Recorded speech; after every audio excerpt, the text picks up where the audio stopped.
Hello guys, welcome back on my YouTube channel. Let's exam up. Today I will discuss about mammary gland, gametogenesis, and what is gametogenesis, what is the function of gametogenesis. So I will discuss about gametogenesis and mammary gland in this video. So let's start.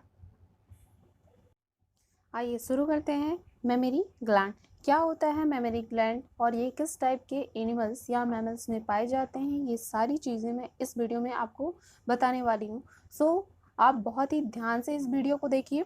चलिए शुरू करते हैं। Memory gland, सबसे पहले आपको ये बताया जाएगा कि ये मेमोरी ग्लैंड जो होता है, ये जितने टाइप के एनिमल्स होते हैं जो मेनली मैमल्स के केस में आते हैं, तो मैमल्स में क्या होता है, मेमोरी ग्लैंड्स पाए जाते हैं। तो ये आपके स्पेसिफिक कैरेक्टर हैं मेमोरी ग्लैंड्स के जो मैमल्स में पाए जाते हैं।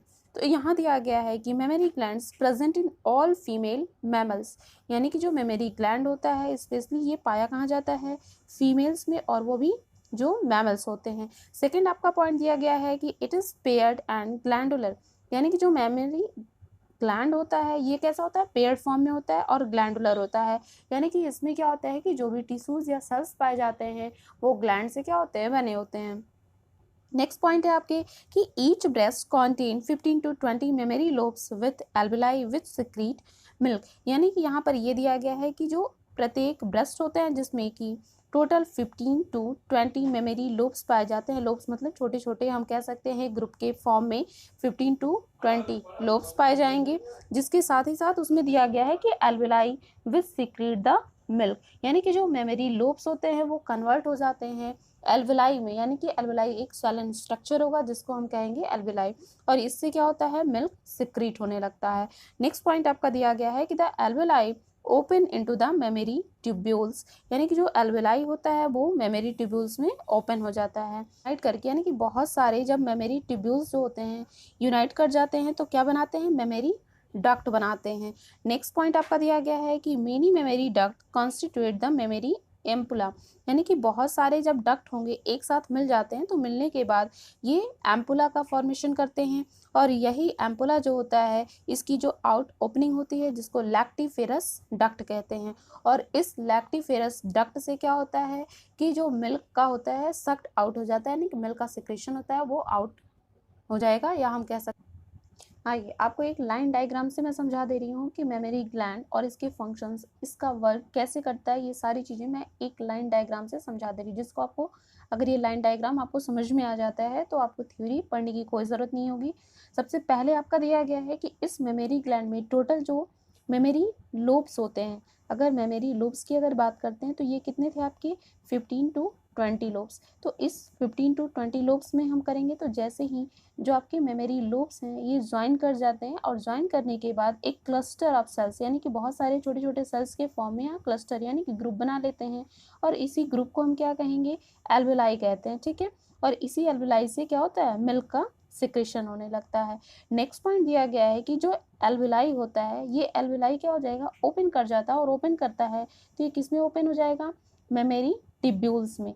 ये आपका दिया गया है कि जो मेमोरी ट्यूब्यूल्स हैं इसमें क्या हो जाएगा, एल्वेलाई की ओपनिंग हो जाएगी। नेक्स्ट आपका होता है पॉइंट कि जो मेमोरी ट्यूब्यूल्स होंगे ये ज्वाइन कर जाते हैं, यानी कि बहुत सारे जब मेमोरी ट्यूब्यूल्स जो होते हैं एक साथ ज्वाइन करके क्या बनाएंगे, मेमोरी डक्ट बनाने लगते हैं, यानी यहाँ पर डक्ट का फॉर्मेशन हो जाता है। इस तरह करके बहुत सारे जब मेमोरी डक्ट बनते हैं तो मेमोरी डक्ट जब ज्वाइन करने लगता है तो यहाँ पर एम्पुला का फॉर्मेशन होने लगता है, ठीक है। और एम्पुला जो है एक सेलिंग स्ट्रक्चर होता है, यानी कि फूली हुई संरचना होती है।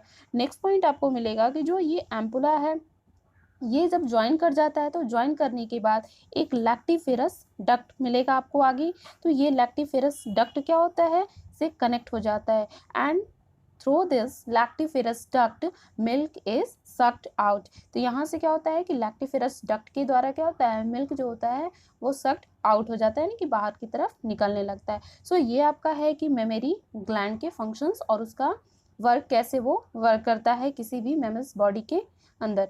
चलिए नेक्स्ट पॉइंट पर चलते हैं कि गैमेटोजेनेसिस क्या होता है। गैमेटोजेनेसिस इसके बारे में डिस्कस कर लेते हैं कि गैमेटोजेनेसिस, सबसे पहले हम ये समझेंगे कि व्हाट इज गैमेटोजेनेसिस, क्या है। तो सबसे पहले आपका दिया गया है कि the formation of male and female gametes is known as gametogenesis. Point भी आपका दिया गया है, the testis and ovary produce the male and female gametes respectively by gametogenesis. Mainly दिया गया है कि in gametogenesis two type of genesis is found. First one is spermatogenesis in males and second one is oogenesis in females.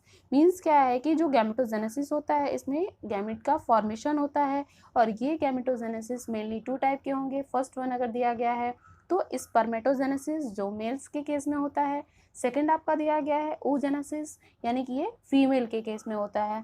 ठीक है, अब सबसे पहले पढ़ेंगे कि इसमें स्पर्मेटोजेनेसिस क्या है जो मेल के केस में होगा। तो स्पर्मेटोजेनेसिस से क्लियर हो रहा है जहाँ पर स्पर्म का फॉर्मेशन होता है वहाँ पर हम उसको क्या कहेंगे, स्पर्मेटोजेनेसिस। तो ये समझते हैं आगे की प्रोसेस में। जैसा कि आप देख रहे हो स्क्रीन पर आपका दिया गया है कि स्पर्मेटोजेनेसिस क्या है, इसके एक एक प्रोसेस दिए गए हैं। तो सबसे पहले आपका यहाँ पर दिया गया है कि जो ये डायग्राम आप देख रहे हो तो ये क्या है आपका सेमनीफेरस टिब्यूल्स में कैसे स्पर्मेटोजेनेसिस का फॉर्मेशन या स्पर्मेटोजेनेसिस हो रहा है या स्पर्म का फॉर्मेशन हो रहा है, तो इसके बारे में आपका डायग्राम बना हुआ है। लेफ्ट साइड में आप देख रहे हो कि एक लाइन डायग्राम है जिसमें आपको ये बताया गया है कि स्पर्मेटोजेनेसिस में कौन कौन से प्रोसेस होते हैं और क्या क्या इसमें इन्वॉल्व है। तो सबसे पहले दिया गया है कि in spermatogenesis process first one is spermatogonium is present on the inner wall of seminiferous tubules in this spermatogonium. अब यहाँ दिया गया है कि जो स्पर्मेटोगोनियम जो होता है ये सिंगुलर फॉर्म में है, अगर प्लूरल फॉर्म में इसका देखते हैं तो इसको हम बोलते हैं स्पर्मेटोगोनिया। ठीक है, तो इसमें हम कह सकते हैं कि टेस्टिस में क्या होता है कि जो भी इमेच्योर मेल जर्म सेल्स होते हैं जिसको हम स्पर्मेटोगोनिया कहते हैं, और ये क्या करते हैं स्पर्म का प्रोडक्शन करते हैं by the process of spermatogenesis. और ये स्पर्मेटोजेनेसिस होता है जैसे ही प्यूबर्टी आती स्टेज आती है तब क्या होता है स्पर्मेटोजेनेसिस प्रोसेस स्टार्ट हो जाता है। अब यहाँ पे दिया गया है कि स्पर्मेटोजेनेसिस में क्या है, सबसे पहले आपका बताया गया है कि ये क्या है स्पर्मेटोगोनियम, ये आपका सिंगुलर फॉर्म में है। तो इसमें क्या होगा कि माइटोटिक डिवीजन होता है, माइटोटिक डिवीजन होने के बाद ये क्या बन जाता है प्राइमरी स्पर्मेटोसाइट, और प्राइमरी स्पर्मेटोसाइट जो बनेगा ये माइटोसिस डिवीजन के बाद बन जाता है। और यहाँ पर जो आपका दिया गया है कि जो स्पर्मेटोगोनियम होता है इसका स्टेज क्या है कि ये डिप्लॉयड स्टेज में होता है, यानी कि 2n हम कहेंगे, और 2n अगर ह्यूमंस के केस में है तो इसमें क्रोमोसोम्स के नंबर टोटल कितने हो जाएंगे 46। अब आपका नेक्स्ट स्टेज दिया है कि जब प्राइमरी स्पर्मेटोसाइट का फॉर्मेशन हो जाता है तो इस प्राइमरी स्पर्मेटोसाइट में मियोसिस डिवीजन होता है, और जैसा कि आप जानते हो कि in the meiosis division one cells are divided into 4 daughter cells. तो ऐसे करके एक प्राइमरी स्पर्मेटोसाइट्स में मियोसिस डिवीजन होगा, और इस मियोसिस को हम फर्स्ट कहते हैं क्योंकि इसमें कई बार मियोसिस डिवीजन्स होते हैं। तो इन meiosis first divisions primary spermatocytes divided into 4 secondary spermatocytes. तो यहाँ आपने दिख रहा है आपको कि ये सेकेंडरी स्पर्मेटोसाइट्स में कन्वर्ट हो जा रहा है। नेक्स्ट स्टेज में आपका क्या देखते हो कि जो सेकेंडरी स्पर्मेटोसाइट्स हैं इसमें अगेन मियोसिस डिवीजन होता है, और ये अगेन होने के बाद इसमें सेल्स का डिवीजन हो जाएगा। नेक्स्ट स्टेप क्या है कि सेकेंडरी स्पर्मेटोसाइट्स मियोसिस डिवीजन होने के बाद इसमें स्पर्मेटेड्स में कन्वर्ट हो जाता है। स्पर्मेटेड्स हैप्लॉइड होते हैं नेचर में, और इसमें अगर हैप्लॉइड है तो इसमें क्रोमोसोम्स के नंबर जो होंगे वो 23 हो जाते हैं। और जैसे ही स्पर्मेटेड्स जो हैं इसमें डेवलपमेंट स्टार्ट होने लगता है, और डेवलपमेंट होने के बाद यह मैच्योर स्पर्म सेल्स में कन्वर्ट होने लगते हैं। और ये आपके स्ट्रक्चर हैं स्पर्म सेल्स के, जिसमें क्या होता है एक टेल रीजन और एक हेड रीजन का फॉर्मेशन होने लगता है, और इसी प्रोसेस को हम बोलते हैं स्पर्मिएशन। ठीक है, तो ये आपका दिया गया है कि स्पर्मेटोजेनेसिस क्या है। आइए लाइन वाइज भी एक बार देख लेते हैं।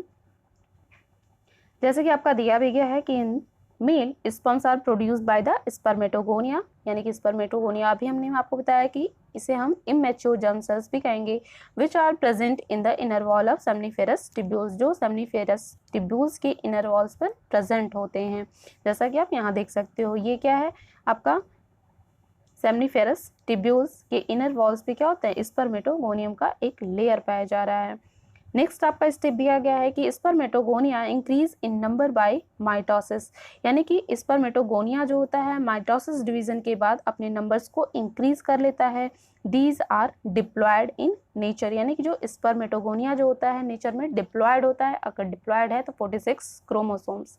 नेक्स्ट पॉइंट आपका दिया गया है कि some of spermatogonia card primary spermatocytes, यानी कि कुछ स्पर्मेटोगोनिया जो होते हैं जिसमें डिवीजन के बाद इसको हम क्या नाम देते हैं, primary spermatocytes.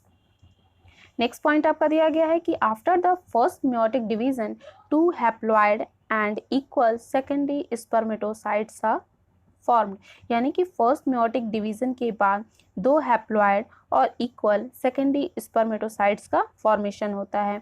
These further undergoes meiosis to give rise to 4 haploid spermatids। और इसी तरह बार बार meiosis डिवीजन होने से इसमें क्या हो जाता है कि 4 haploid spermatids का फॉर्मेशन होने लगता है। These spermatids are converted into sperm। यही क्या होते हैं कि जो spermatids होते हैं sperm में कन्वर्ट हो जाते हैं by the process of spermiogenesis।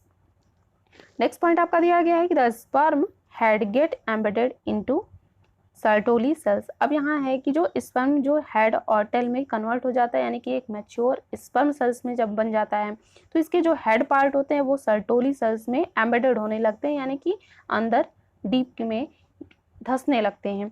After spermiogenesis and is released from the seminiferous tubules by spermiation, यानी कि दिया गया है कि जो स्पर्मिएशन प्रोसेस होता है इसमें इसके द्वारा सेमनीफेरस टिब्यूल्स में क्या होंगे, जो भी स्पर्म का सिक्रेशन हो रहा है वो रिलीज होने लगते हैं।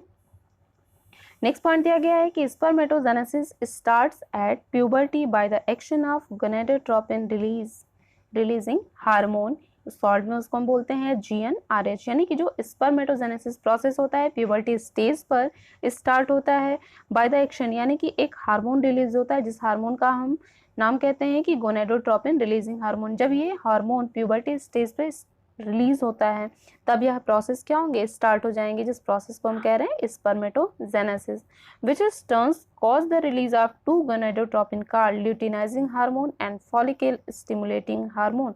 शॉर्ट में इसको LH एंड FSH कहा जा सकता है या कहते हैं।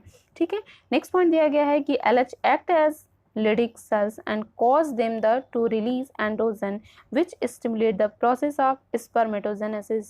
यहाँ दिया गया है कि जो ल्यूटिनाइजिंग हार्मोन होता है वो Leydig सेल की तरह वर्क करने लगता है एंड रिलीज एंड्रोजन, और क्या करता है, एंड्रोजन हार्मोन को रिलीज करने का कारण बनता है, यानी कि उसको रिलीज करवाता है।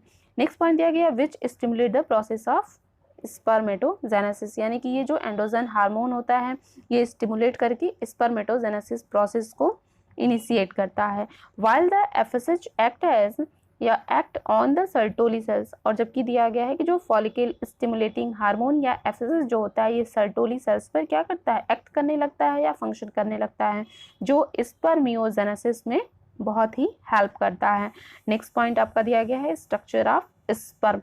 तो इस तरह करके आपके हो गए ये गैमेटोजेनेसिस में जो स्पर्मेटोजेनेसिस के जितने भी आपके यहाँ पॉइंट्स मैंने बताए हैं, और यहाँ पर आपके डायग्राम थे कि स्पर्मेटोजेनेसिस में कौन कौन से प्रोसेस होते हैं, यहाँ पर आपको क्लियर हो गया होगा, और ये सारे पॉइंट्स हैं। नेक्स्ट आपका दिया गया है कि स्ट्रक्चर ऑफ स्पर्म, यानी कि स्ट्रक्चर, यानी कि स्पर्म के स्ट्रक्चर क्या होते हैं, कैसे उसका फॉर्मेशन है, कितने पार्ट्स में होते हैं। तो यहाँ पर आपका दिया गया है कि कोई भी अगर मैच्योर स्पर्म है इसमें कौन कौन से पार्ट होंगे। तो जैसा कि आपको स्क्रीन पर दिख रहा है कि स्पर्म जो होता है जनरली 3 पार्ट में उसको हम डिवाइड कर देते हैं। फर्स्ट आपका है head part, second one is middle piece and third one is tail reason.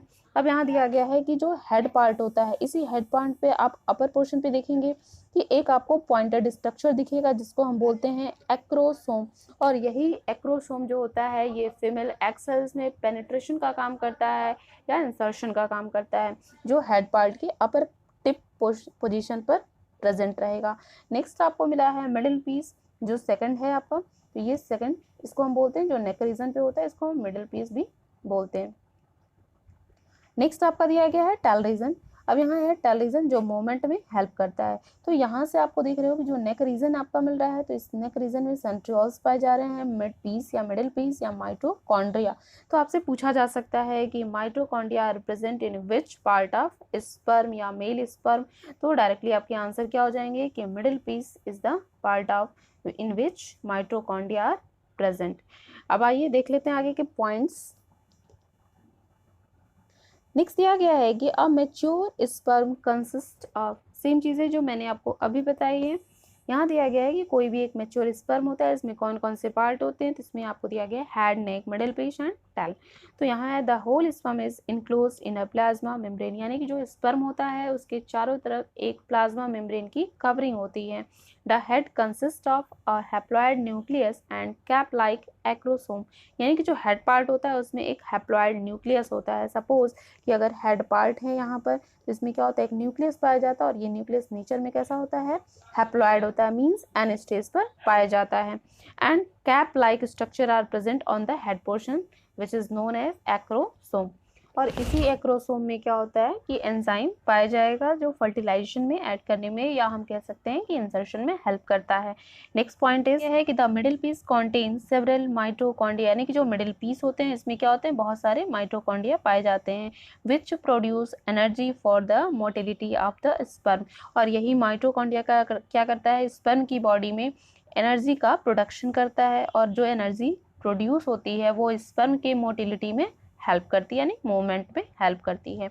Next point दिया गया है कि sperm release by seminiferous tubules are transported by the accessory duct, यानी कि यहाँ पर है कि जो सेमनीफेरस ट्यूब्यूल्स होते हैं जिसके द्वारा स्पर्म रिलीज होता है, और यह स्पर्म जो होता है एसेसरी डक्ट के द्वारा ट्रांसपोर्ट कर दिया जाता है।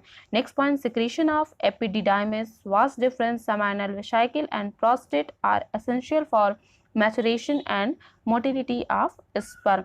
यहाँ दिया गया है कि जो secretion of epididymis, vas deferens और seminal vesicle and prostate gland जो होता है, ये स्पर्म के मैचुरेशन और मोटिलिटी में क्या करता है, बहुत ही हेल्प करता है। तो इस तरह आपका इस वीडियो में हो गया गैमेटोजेनेसिस और मेमोरी ग्लैंड के फंक्शंस और ये किस तरह वर्क कर रहे हैं, ये सारी चीज़ें मैंने इस वीडियो में बता दिया। आशा करती हूँ कि आपको ये सारे टर्म्स, सारे पॉइंट्स क्लियर हो गए होंगे। सो अगर आपको ये वीडियो पसंद आता है तो वीडियो को लाइक करें, शेयर करें और सब्सक्राइब करें। मिलते हैं नेक्स्ट वीडियो में नेक्स्ट टॉपिक के साथ। तब तक के लिए धन्यवाद।